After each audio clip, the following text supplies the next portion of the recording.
Hello and welcome to Vancouver Island Bushcraft. My overnighter Saturday, Sunday was very successful. It rained excessively, but with the bivouac that I have and the fire inside the bivouac, it wasn't really an issue. It was comfortable, had a couple steaks, had a beer, and relaxed. It was fantastic.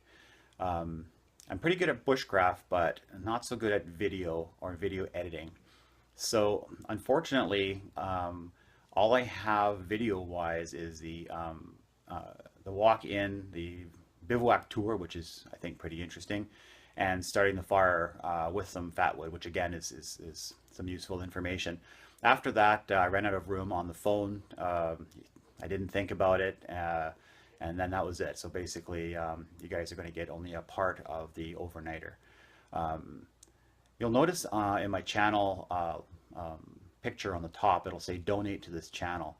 I was thinking if you guys want to donate whatever amount you want, I'm going to put it towards a new video camera so that this doesn't happen again. I'll make sure I have enough space on the camera and learn how to use it in a way that it'd be beneficial to both of us. So if you want to do that, please feel free to donate to this channel. So without further ado, this video is what it is. So enjoy, and I'm sorry that it wasn't the entire bushcraft experience. Hi, and welcome again to Vancouver Island Bushcraft. I'm just starting my overnighter. Just got out of the truck and got my gear on, and I'm going to be heading down this little trail here for a good little bit, and then I'll be heading across into the forest, and I'll show you that in a second.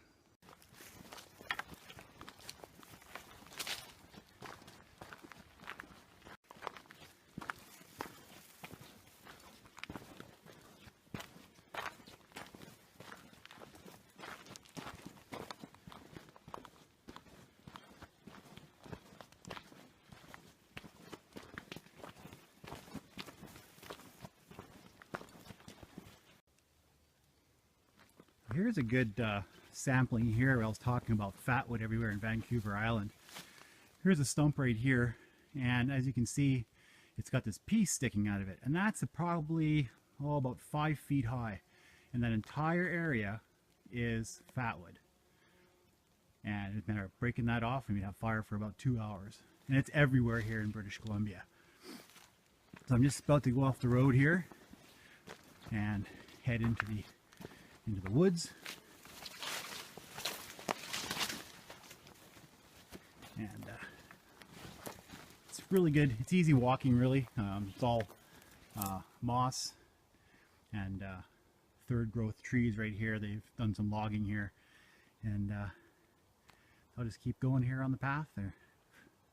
It's just starting to rain. It's supposed to start at about 7 o'clock, so we'll see how that goes. A little tougher going here. It's a while everywhere.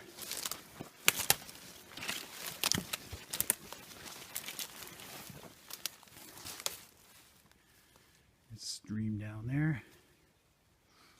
That's the way I'm headed, right over there. It's beautiful out here. Rain's starting to come down pretty good here.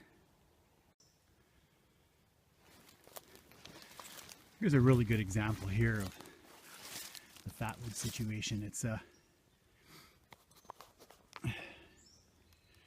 sticking out just like that. All these pieces that are sticking out are all saturated with fatwood, and you break any of these off and they just light like gasoline, and they're everywhere. There's another one over there, huge one right over there.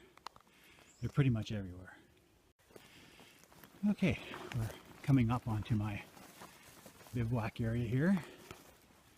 Looks like an elk has been here. There's an elk scat.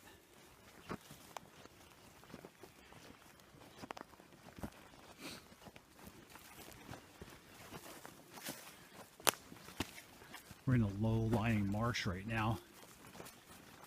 You can see my bivouac in the distance there.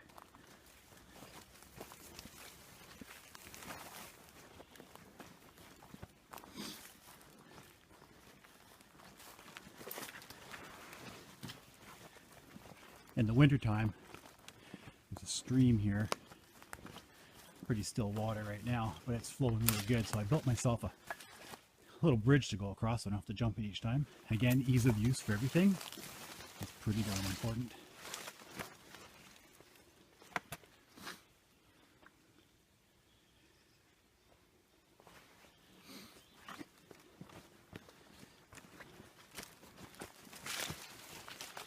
And here's the bivouac here.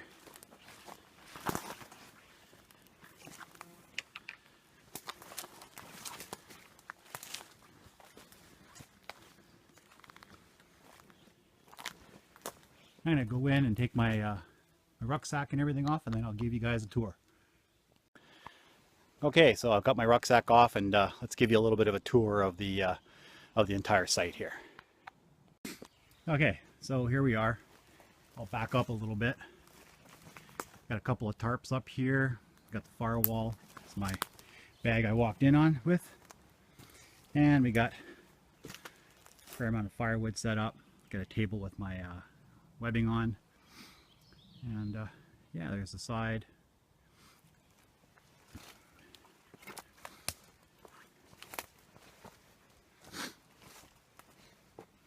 Here's the other side.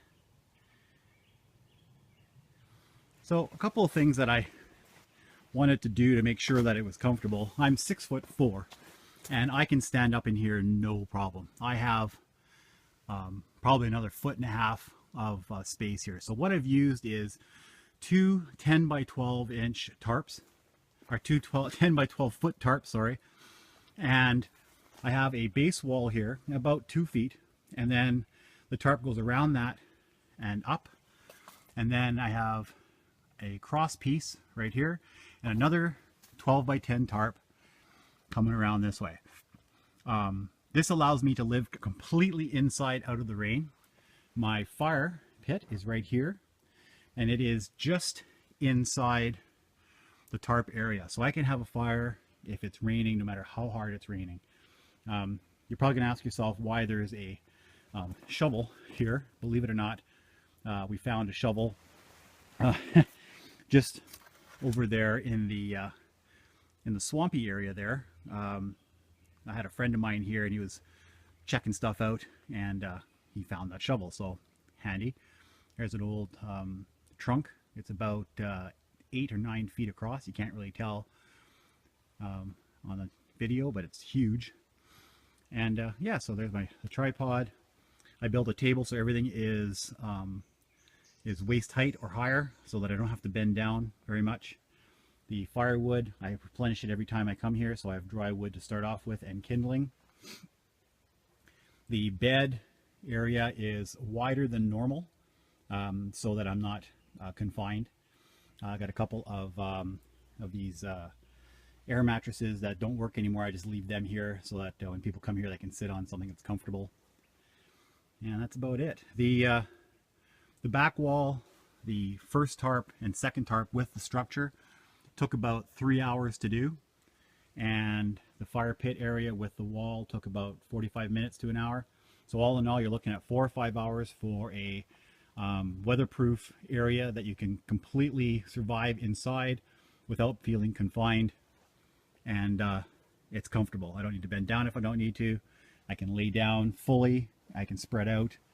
It's perfectly dry in here, and yeah, it's pretty good. So I'm going to get a fire going in a second, and see you in a bit. Okay, so we got 4 pieces of wood here so to keep the fire off the ground. I have a bundle of sticks ready to go. The one is actually tied around, so it keeps it nice and tight together. I have other piles of sticks here ready to go, and we're ready to go here. I found some fat wood just actually lying on the forest floor, and we're going to start it up with the fat wood.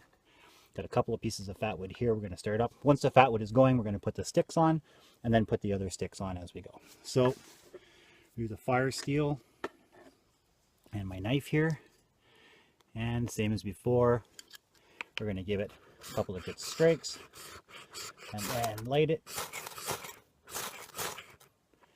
Okay, she's lit up pretty good there, and we're going to get the fat wood lit. The fat wood lights pretty large sticks without any issues at all. It It's so full of resin. And I'm just laying the sticks on here.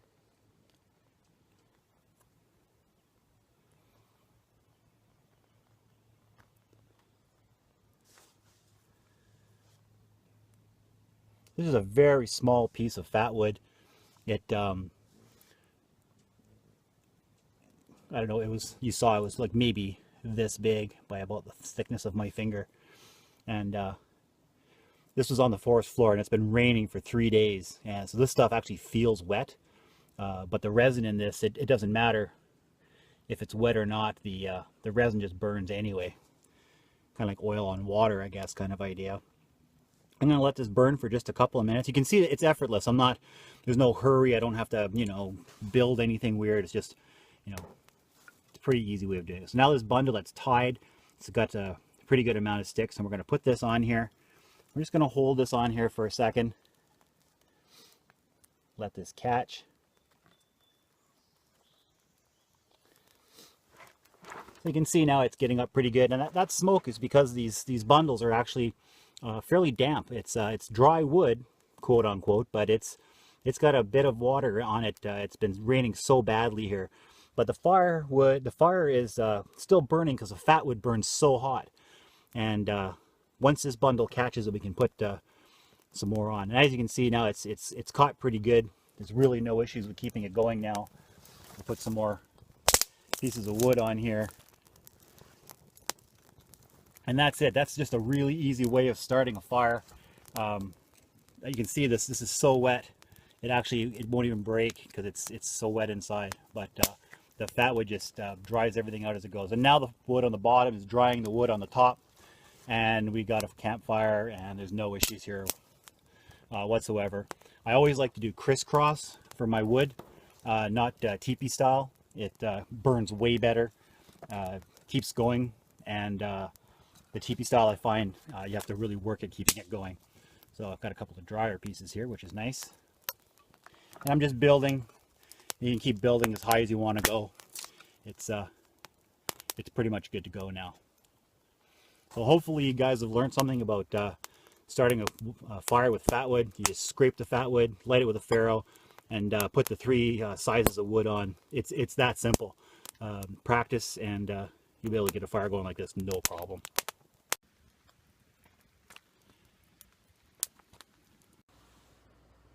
Well, that was it. Started a fire, and then the old power went out. So hope you enjoyed it. Sorry about the portrait landscape changing over thing that was happening. Again, I'm new at this. I'm having fun, and I'm sure the next one will be fantastic. So see you then.